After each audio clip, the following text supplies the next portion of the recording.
Dios me los bendiga. Estamos nuevamente en un estudio de las genealogías de nuestro Señor Jesucristo. Y estamos aprendiendo muchísimo. Ya hemos visto desde Abraham hasta David. Estamos viendo desde David a la cautividad.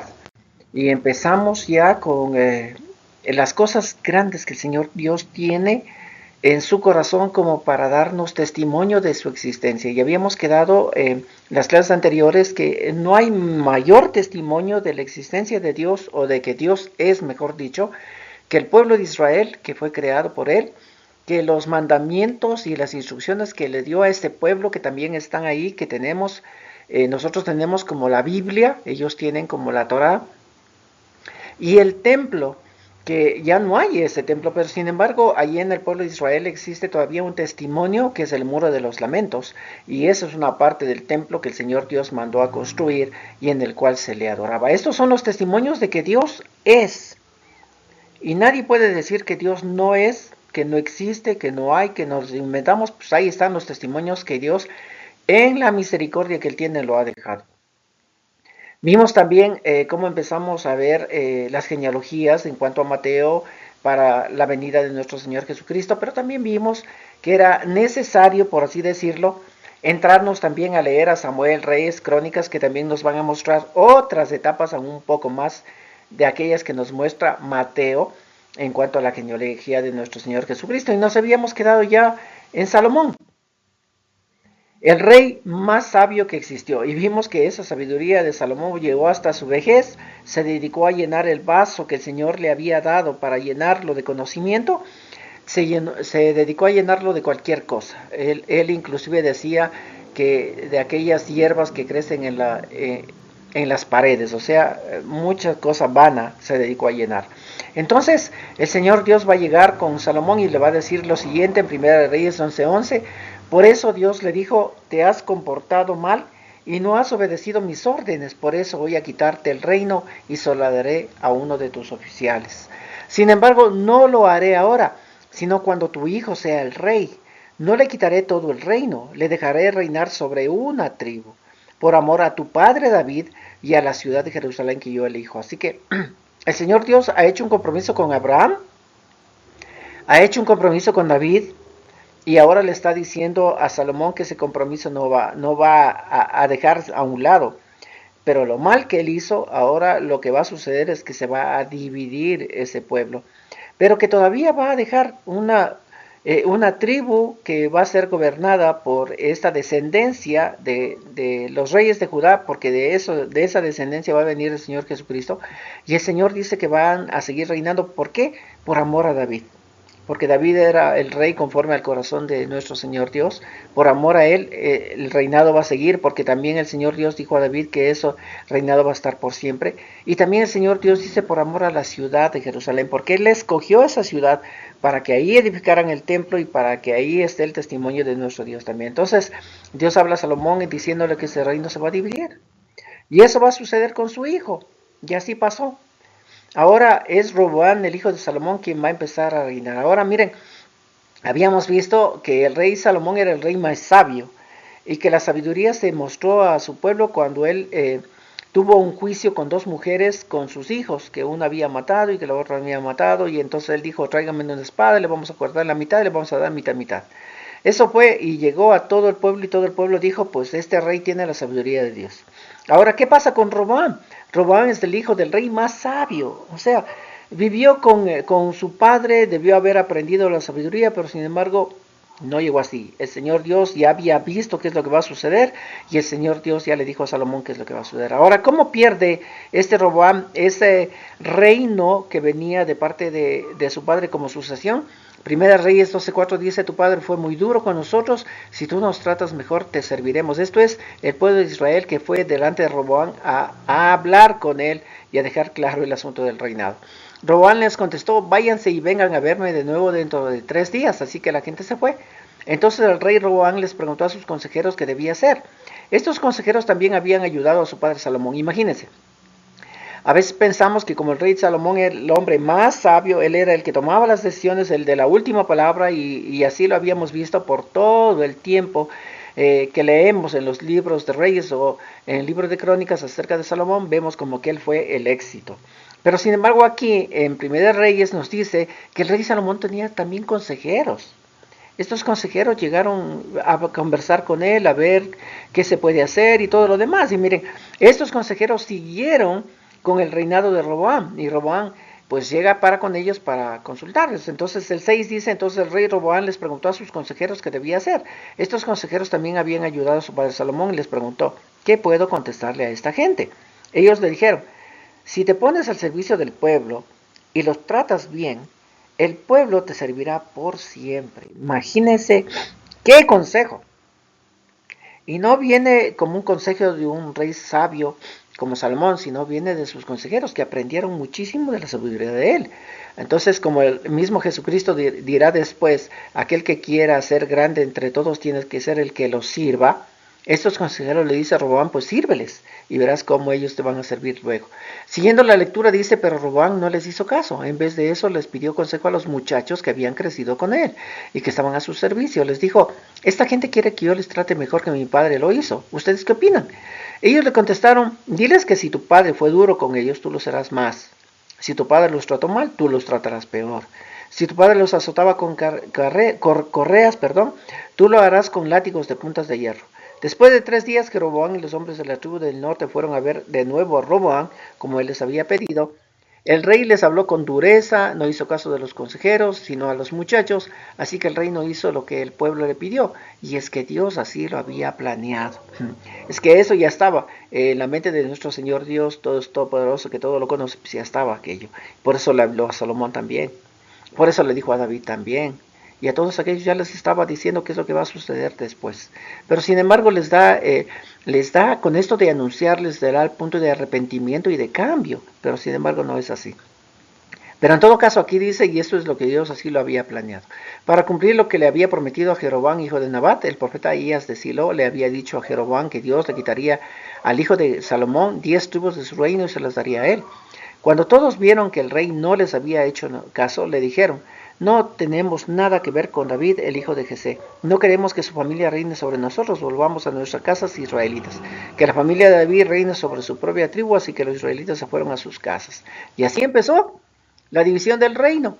Y como Dios lo había dicho, pues aquí en el hijo de Salomón se dividía el reino. Roboam iba a reinar solamente sobre las tribus de Judá y Jeroboam iba a ser el que reine sobre el resto de tribus que se van a llamar Israel. Entonces ahora el resto de tribus es Israel y solamente la de Judá pues es Judá. Y ahora van a reinar así, reyes en Judá y reyes en Israel. Pero los reyes de Judá van a ser solamente de ese linaje, porque Dios así lo había establecido, solo de ese linaje, porque ahí de ese linaje va a venir el Mesías. Pero de Israel van a gobernar todos, van a estar de cualquier tribu. De pronto se ponen a la cabeza y de pronto los eligen y de pronto ellos hacen cargo, pero de cualquier tribu. Y Jeroboam pertenece a la tribu de Efraín ahora. Ahora, conforme nosotros habíamos visto en Mateo tenemos una genealogía. Y aquí está toda la genealogía de los reyes conforme el libro de Mateo nos dice. David, Salomón, Roboam, Abías, Asa, Josafat y Joram. Pero hasta ahí llegamos con el asunto de comparar tanto el libro de Mateo como los reyes y las crónicas, porque el libro de Mateo se va a saltar algunas genealogías que el libro de las crónicas nos va a dar, porque el libro de reyes y crónicas nos van a hablar acerca de Ocosías, Atalía, que es la madre de Ocosías que va a usurpar el trono, de Joás, que luego que la madre de Ocosías, Atalía, es muerta, entonces los sacerdotes van a poner a Joás, el hijo de Ocosías, como rey, y luego de él a Amasías. Y miren que Ocosías va a reinar por 1 año, la madre que usurpa el trono por 7 años, Joás por 40 y Amasías por 29 años. Ahora nosotros vemos también al lado de los nombres de los reyes, un visto bueno o una X. Y simplemente significa porque estos reyes fueron buenos delante de Dios o esos reyes fueron malos delante de Dios. Hicieron lo malo como dice la escritura o hicieron lo bueno como dice la escritura. Entonces vemos reyes buenos y reyes malos. Y aquí vamos a sacar una enseñanza muy linda que luego ya vamos a ver. Pero dejemos a un lado aquel libro de Reyes y Crónicas que no constan en Mateo. No sé por qué Mateo no los toma en cuenta, pero sin embargo vamos a seguir aquello que Mateo está dándonos a conocer.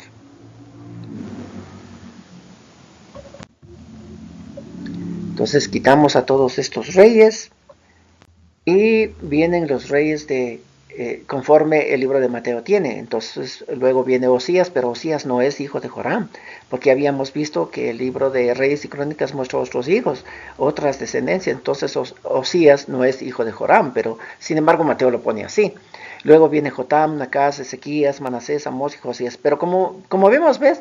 David visto bueno, Salomón no, Roboam no, Abías no, Asa visto bueno, Josafat visto bueno. Y si uno puede leer las historias de estos reyes, se va a quedar impresionado. ¿Por qué el Señor le da un visto bueno? ¿Por qué el Señor lo rechaza? Joram malo, Osías bueno, Jotam bueno, Acaz malo, Ezequías bueno, Manasés malo, Amón malo y Josías bueno. Y vemos como que el asunto de la maldad es mayor que el asunto de hacer lo bueno delante de Dios es menor. Y el asunto de hacer las cosas malas delante de Dios, pues es como que fuera mayor el asunto. Ahora vamos a seguir con el asunto del libro de Crónicas, porque después de Josías, el libro de Crónicas nos va a mostrar dos reyes más, como Joacás y Eliakim. Joacás de 3 meses nada más de su reinado y Eliakim 11 años de su reinado. Pero estos también van a desaparecer, el libro de Crónicas no los tiene en cuenta y el libro de Mateo pues tiene a otros. Así que el libro de Mateo nos va a culminar con Joaquín, y este Joaquín va a gobernar 3 meses únicamente. ¿Por qué? Porque ya están en el tiempo de la cautividad, ya el rey... Ahora, el asunto es que el rey de Egipto va a empezar primero invadiendo el pueblo de Israel. Y luego de la invasión de Egipto, del pueblo de Israel, y este rey y este faraón de Egipto va a poner y va a quitar reyes, como lo vamos a ver leyendo el Reyes y Crónicas. Y luego va a venir Nabucodonosor de parte de Babilonia y los va a conquistar. Y ahí sí se los va a llevar a todos los demás. Ahora, este asunto me llama mucho la atención y de aquí vamos a aprender muchas cosas. ¿Por qué hay un rey bueno, hay otro rey malo, un rey bueno y otro rey malo? Y nosotros más o menos tenemos en la mente aquello que hemos leído en el libro del Éxodo, de las maldiciones generacionales. Y quisiera tratar aquello en este estudio bíblico en cuanto a esto de las maldiciones generacionales. Y vamos a poner más o menos como ejemplo en estos reyes, de 3 reyes que son padre, hijo y nieto.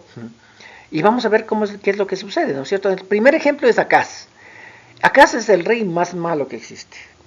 Uno de los más malos, podríamos decir así, uno de los más malos. Primero Reyes 1:16-3 dice, tal como lo había hecho los otros reyes de Israel, Acaz mandó a quemar a su hijo como un sacrificio en honor de un dios falso, imagínense. Y así siguió la costumbre muy vergonzosa de las naciones que Dios había expulsado del territorio israelita. Ahora, cuando leemos esta cosa, decimos, en realidad es el pueblo de Dios. Ellos experimentaron a Dios, ellos vieron las maravillas que Dios había hecho, cómo les sacó de Egipto, cómo abrió el mar rojo, cómo les seguía la nube, todo aquello que habíamos visto las lecciones anteriores. Ellos tienen un libro escrito en el cual pueden leer todas aquellas cosas que han sucedido, pero sin embargo estamos hablando de este pueblo de Dios que hace cosas tremendas, atroces.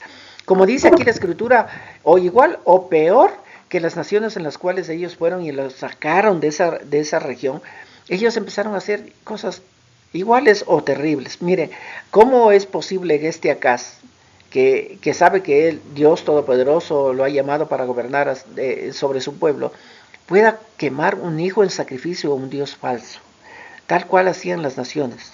Él va y hace lo mismo. Incursiona en la hechicería, hace idolatría, pone en las montañas, que era en donde adoraban las naciones, adoraban a sus dioses, en las montañas, ahí pues él erigió templos en donde se prostituía a la gente religiosamente. La gente iba para allá a presentar su ofrenda o su adoración a Dios y se prostituía en esos lugares, y para ellos esto era su religión. Pero este rey, al pueblo de Israel y al pueblo de Judá, lo encamina a hacer eso. Y como digo, él es uno de los más malos. Uno de los puntos claves de su maldad es que ofrece a su hijo un sacrificio a dioses falsos. Pero luego de este rey, ¿quién viene? Ezequías. Ezequías va a gobernar a Judá a los 25 años. Eso quiere decir que Ezequías vivió con su padre, con su familia, con su entorno cultural por 25 años. debió haber aprendido, debió haber visto, debió estar en ese enfoque de todo cuanto vivió con su padre Acaz y de todo cuanto vivió su rey y su reinado, y debió haber tenido en su mente, en su corazón, todas aquellas cosas. Y si él es llamado para ser el sucesor en el reinado de su papá, él, me supongo, uno piensa y dice, pues así fue mi padre y yo también quiero ser igual. Quiero, si él hizo su gobierno de esa manera, pues yo también voy a gobernar de esta manera. Más o menos, Robán, ¿se acuerdan que cuando va y pide consejo, qué hago con estos? ¿Cómo los gobierno? Y los consejeros le dicen, pues Ezequías se cría 25 años con su padre, mira todo lo que está haciendo, pues me supongo que él debió haber dicho, pues yo también sigo lo mismo. Pero sin embargo, si vemos en Segunda de Reyes 18:5 dice, Ezequías confió en el verdadero Dios de Israel. Ni antes ni después hubo en Judá otro rey como él. Siempre fue fiel a Dios y obedeció todos los mandamientos que Dios le había mandado a Moisés. Por eso Dios siempre lo ayudaba y permitía que le fuera bien en todo. Este Ezequías, hijo de Acaz, que es el peor, que ha vivido 25 años de su experiencia y sabiendo cómo es, sin embargo él cuando empieza a gobernar es súper diferente. Súper diferente. Él dice, no voy a hacer lo mismo que mi padre, yo voy a obedecer a Dios y lo voy a amar a Dios. Y dice aquí la escritura que fue tan fiel a Dios que Dios le premiaba y le ayudaba en todo. Uno de los ejemplos de aquellas cosas está en que los asirios venían a conquistar a Jerusalén. Y el rey asirio Sennacherib había mandado a decir a Ezequías que nadie le va a salvar. Todas las naciones que él iba y conquistaba, nadie le salvaba. Sus dioses, nadie le salvaba. Así que mandó a decir a Ezequías, tu Dios tampoco, ni pienses que te va a salvar. Así que todo el ejército va en contra de Jerusalén y Ezequiel ora al Señor Dios y miren lo que hace el Señor Dios. Segunda de Reyes 19:35 dice, esa noche el ángel de Dios fue y mató a 185,000 soldados del ejército asirio y a la mañana siguiente el campo estaba lleno de muertos. Entonces Sennacherib regresó a su país, se quedó en la ciudad de Nínive, pero un día mientras Sennacherib estaba adorando en el templo de su dios Nisroch, sus hijos Adramelech y Sarecer fueron y los mataron y luego escaparon a la región de Ararat. En su lugar reinó su hijo Asar-Shaddon. Así terminó este rey. Y así es como Dios ayudaba a Ezequías. Y Ezequías fue el mejor, uno de los mejores reyes que ha tenido el pueblo de Israel y el pueblo de Judá. Ahora miremos, Ezequías está ahí, no se olviden que su padre es terrible, él dice, no, yo voy a hacer las cosas diferentes, no sigue la misma conducta que su padre tenía y ahora tiene un hijo. Y este hijo va a llegar a gobernar el pueblo de Israel o el pueblo de Judá. Este hijo va a vivir con Ezequías 12 años y cuando Ezequías muere, el siguiente que va a seguir en el reinado de Manasés, a los 12 años va a empezar su reinado. Son 12 años que él va a vivir todo aquello que su padre ha hecho. Como honró a Dios, él pudo mirar cómo los ángeles venían y le libraban de las cosas que los enemigos venían contra él. Y Manasés pudo haber mirado todo aquello, pudo haber tenido en su corazón todo aquello y decir, a ver, puedo hacer la diferencia entre mi abuelo que hizo tantas cosas y entre mi padre que hizo también todo aquello y que Dios le ayudó a mi padre y vimos cosas extraordinarias con él. Y entonces yo, ¿cómo voy a gobernar a este pueblo?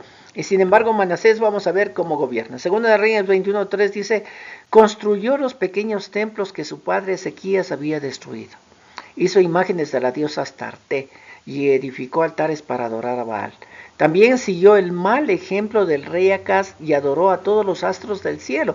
Construyó altares para esos astros en los patios del templo de Dios, aun cuando Dios había dicho que ese templo sería su casa en Jerusalén. Manasés puso la imagen de la diosa Astarte en el templo de Dios. Practicó la hechicería, la brujería y se hizo amigo de los espiritistas, de los brujos. También hizo quemar a su hijo como un sacrificio. Su comportamiento fue tan malo que Dios se enojó muchísimo. Ahora miren, Manasés mira a su abuelo, mira a su papá y ahora él tiene que elegir cómo debe seguir. Y elige, yo voy a seguir como mi abuelo. Mi abuelo hizo todas estas cosas y yo voy a hacer lo mismo que estas cosas. No voy a hacer lo mismo que mi papá hizo.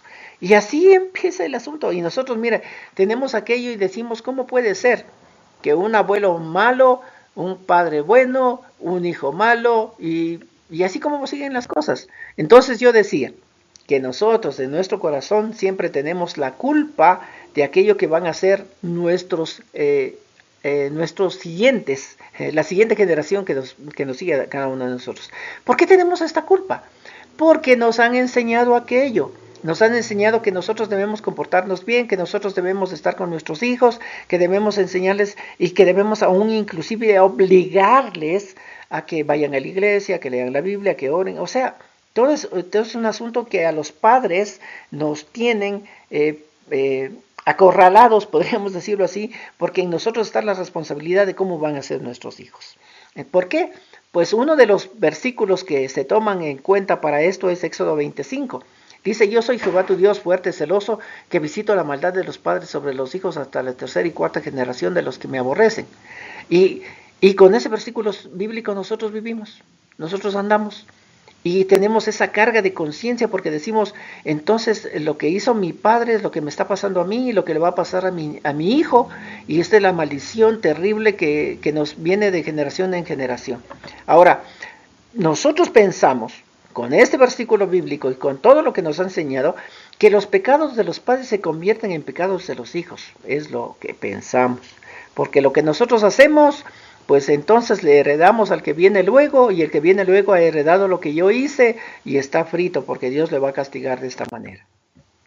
Ahora, lo que pasa es que nosotros no leemos bien lo que el versículo bíblico dice en su totalidad. No se olviden, alguna vez vimos también el ejemplo del libro de los Hechos, en los cuales había un pueblo en el cual iban a predicar Pablo y Silas, y dice que este pueblo recibía con gozo la palabra que Pablo y Silas le daba, pero que sin embargo después leían las escrituras todos los días y veían si es que aquello que Pablo y Silas decía estaba bien o no estaba bien. Y eso es lo que nosotros debemos hacer y es lo que nosotros debemos practicar. Miren, este texto de Éxodo 25, nosotros lo vemos única y exclusivamente hasta donde está la mala noticia. Nosotros leemos así, yo soy Jehová tu Dios fuerte, celoso, que visito la maldad de los padres sobre los hijos hasta la tercera y cuarta generación. Hasta ahí lo leemos y eso ha entrado en nuestra mente y con eso estamos con una carga de conciencia hasta nuestra muerte. Porque decimos, ¿cómo me comporté? Mi hijo va a ser igual. Pero dejamos aparte aquello que el resto del versículo bíblico dice. Porque el resto del versículo dice, de los que me aborrecen. Y esto cambia totalmente el sentido del asunto. Ya no es la cuestión de la maldición que va a llegar hasta los terceros y los cuartos, sino que está encaminado o va a ser culpa de que esta maldición llegue a las generaciones venideras de los que le aborrecen, de los que le aborrecen. Ahora miren, siguiendo los ejemplos de los reyes que habíamos visto, ahora vamos a ver cómo el rey David anuncia a su hijo Salomón qué es lo que el Señor Dios le dice. En 1 Reyes 2:4 dice, para que confirme Jehová la palabra que me habló diciendo. Esto le dice David a Salomón, para que el Señor Dios confirme que va a haber rey siempre en nuestra tribu, para que ello confirme, esto es lo que el Señor Dios dice. Si tus hijos guardaren mi camino, andando delante de mí con verdad, de todo su corazón y de toda su alma, jamás, dice, faltará a ti varón el trono de Israel. Y es lo que el Señor dice. Entonces mira, no está en que lo que David hizo, para que se confirme, sino está en lo que los hijos de David van a hacer para que se confirme. Porque dice, si tus hijos guardan en mi camino, andando delante de mí en verdad de todo corazón, toda su alma, pero sus hijos, no él. David hizo algo terrible y el Señor le dijo que no se va a apartar de él los actos violentos, no se van a apartar de él, ahí van a estar por lo terrible que hizo él. Pero no dice el Señor que por lo que él hizo algo terrible, entonces van a pagar los hijos y los nietos, sino que el Señor dice, pues si tus hijos andan conmigo en verdad, va a pasar algo diferente, pero si no andan conmigo en verdad, entonces va a pasar algo igual, un castigo igual. Ahora miren, en Ezequiel 14:12 hay algo que me llama muchísimo la atención y que va relacionado con esto que nosotros estamos viendo de acuerdo, de las maldiciones generacionales. Y cómo la culpa tienen los padres de aquello que los hijos van a hacer. Ezequiel 14:12 dice, Dios también me dijo, al país que peque contra mí y que una y otra vez me sea infiel, yo lo castigaré duramente. Echaré a perder sus cosechas de trigo y sufrirá hambre. Así acabaré con los habitantes de ese país, con sus animales. Si en ese país vivieran Noé, Daniel y Job, solo ellos se salvarían, pues eran hombres justos. Yo soy el Dios de Israel, cumpliré mi palabra. Mire, Aquí el Señor Dios manda a Ezequiel para que hable con el pueblo de Israel porque están haciendo barbaridades y que va a venir castigos y todo lo demás. Entonces el Señor Dios le dice a Ezequiel que les diga al pueblo de Israel que él tiene a Noé, a David y a Job como hombres justos. Noé, David y Job como hombres justos. Y cada uno de nosotros sabemos la historia de cada uno de ellos. Noé, borracho. Bueno, Daniel, que fue llevado a un cautiverio, interpretaba sueños y todo lo demás. Y Job fue un hombre que es muy rico, pero que sin embargo Dios le mandó una prueba terrible y se quedó sin nada.